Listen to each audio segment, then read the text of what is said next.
Well, what do you know? It's gonna work. Hey, stupid people, Hollow Mad Mud Duck back at you sometime around, damn near 5:30 in the afternoon, and it's still fucking daylight out here in the Pacific Northwest. So, what the fuck's going on? I ain't heard from Tweaky today. Last night, she called me up twice, come get her. She was at the Fred Meyer's down in Puyallup.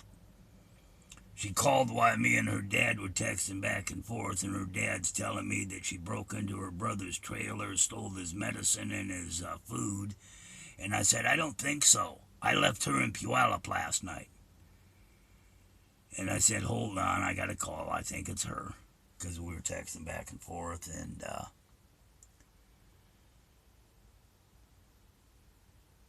it was her. She wanted a ride home. She was cold, wet, hungry, mostly cold, wanted some sleep. So I texted her dad back, yeah, that was her, and against my better judgment, I'm going to go down and get her, dumbass. And I got down to Fred Meyer's in Puyallup, and on the way there, she called me again. I said, babe, she used somebody else's phone. I said, babe, I'm on my way. I'm about 10 minutes out. Give me a fucking break, you know? Can only drive so fucking fast. Get down there, no fucking sign of her. Well, I'm pissed off at her because of the shit she pulled the day before. And the day before that. But, so yesterday she was to Fred Meyer's, and then she finally shows up and refuses to get in the truck, and we're out there for about 4 hours arguing about her getting in the truck. And her sitting in front of the truck, singing and babbling and going on about this, that, and another thing, and shit about her second mom, Donna the Dyke, that stole her mom away from her dad. How can a Catholic nun steal a woman? Yeah, it's just on and on, weird shit. And then the security showed up, and then the cops showed up, and after I had identified myself, and they had no problem with me,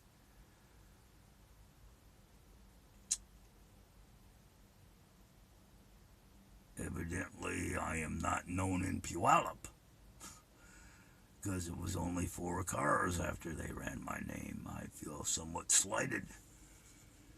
Up in King County, I at least rate 10 cars, even at 60 years old. So, did I smoke that cigarette already? Fuck, that was the last cigarette in the fucking truck. And I didn't grab my goddamn tobacco. So, well, I gotta have my tobacco. Fiending for fucking tobacco for some reason. The nerves are shot. So,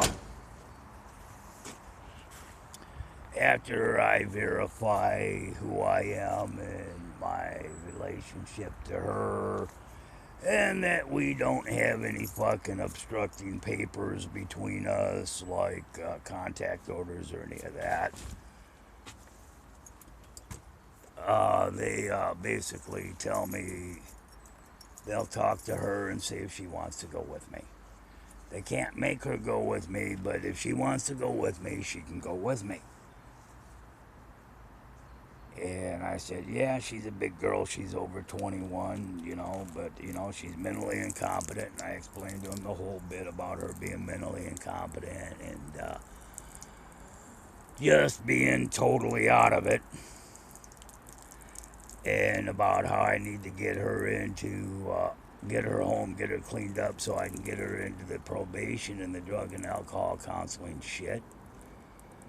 And how the last week has gone with her running off and getting into meth and just being, and they asked, is she high now? And I said, higher than a fucking kite.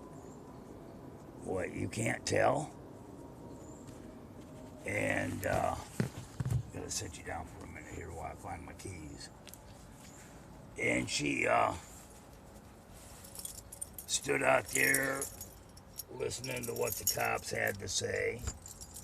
And then when the cops went to talk to her, I got out of the truck to go over and see what she was saying because she listened to what I had to say, but I couldn't listen to what she had to say. And I'm kind of like, I like to hear what both parties has to say. I'm kind of funny that way. Fuck, it's dark in here. I didn't know I kept it so dark in here. Whoa, trip over something. Don't want to trip on that. Some of her shit in the way. Find a light. Where's my tobacco? So, they made me get back in the truck and sit in the truck while she babbled on about whatever the hell she was talking about. And, what it came down to is she said that I was a creepy old man that was following her around, and she wanted me to go away and quit following her.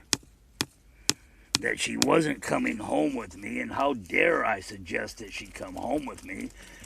She doesn't even know me. And I said, well, that's bullshit. Because the cop come back and told me what she said. He said they can't do anything for me. The warrant she's got out of Tacoma, they won't expedite. They won't come get her. So, there's nothing they can do about getting her locked up and cleaned up for a day. And they're... Because they won't expedite her, huh? Because she's got a warrant out of Tacoma, I know of. Then, they told me there was nothing I could do. I should just go home and leave her alone. So I said, fine. And last I seen her, she was heading down River Road, heading the direction of,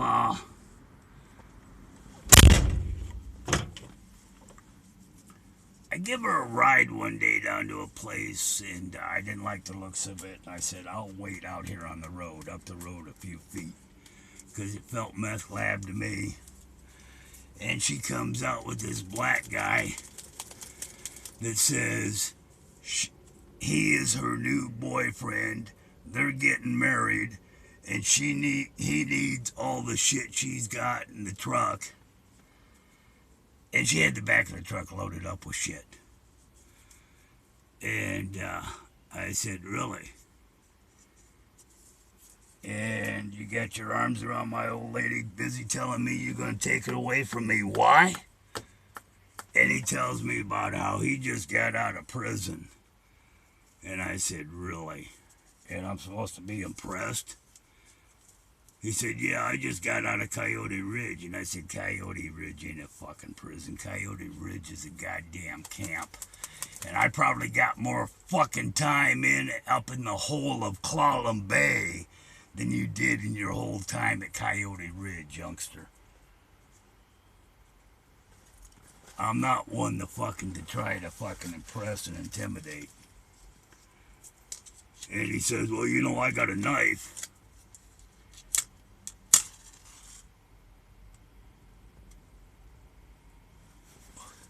I reached under the seat and pulled out the double-bladed axe on the 18-inch handle, and I said, and I bet you I can put this in your fucking forehead from here before you get to that fucking knife.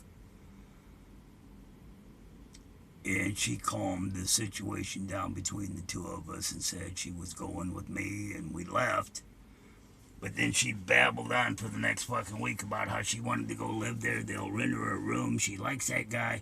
They got a pig there, and she just loves the pig. And we had words about that. So you'd rather go over there and live with a bunch of meth heads than stay where it's safe with me, huh? Fucking black guys again, aren't you, bitch? Which pissed her off, but, you know, it was intended to. And that was the direction I seen her heading off last night. And I ain't heard from her today.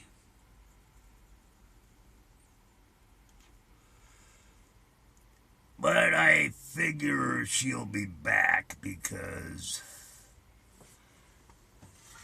She's batshit crazy. I mean, I can deal with her to an extent. Better than most.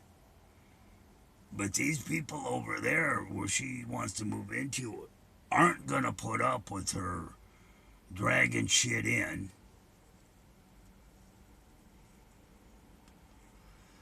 They're not going to put up with the way she drags shit in.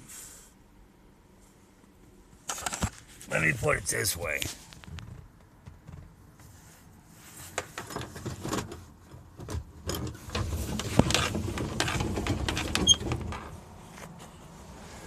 You can't really see it, but through the trees there, that orange thing is Mount Rainier at sunset.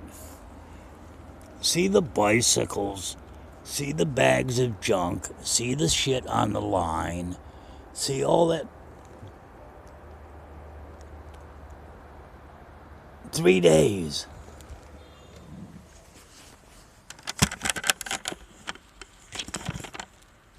That's just her shit she brought in 3 days. And she's got another bicycle with her with a flat tire.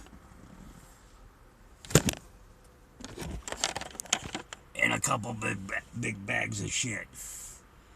And if she's walking along River Road at night heading that direction, she's picking up every little thing along the road. Tire weights, used condoms, cigarette butts, aluminum cans, anything. If it's alongside the road, hell, she even picks up rocks and gravel from alongside the road. Don't ask me why. But I figure they'll put up with her batshit craziness and her constant dragging shit in, and her doing clothes in the bathtub and hanging them on bushes outside to dry, even though there's a washer and dryer. Her constant babbling, her batshit crazy behavior, her temper tantrums.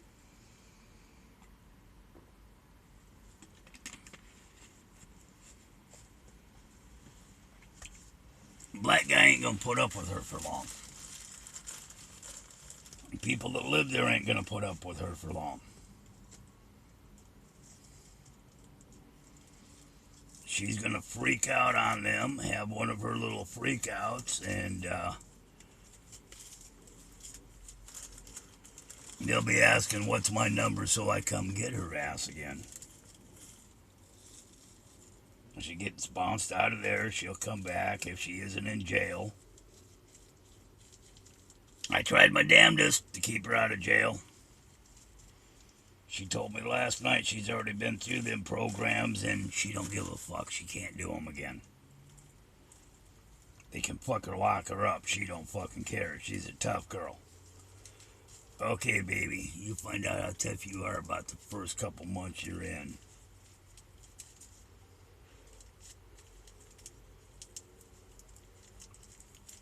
So at least I'll know where the fuck she's at, and she might come out a little bit clean. Give me an opportunity, a fucking year. Shit, that'll give me an opportunity to get my shit together a little bit more, so I got a little bit more going on up here. Should have the probe fixed by that time, so I'm saving fucking money and not spending $20 a day on fucking gas to go somewhere and $20 to get back.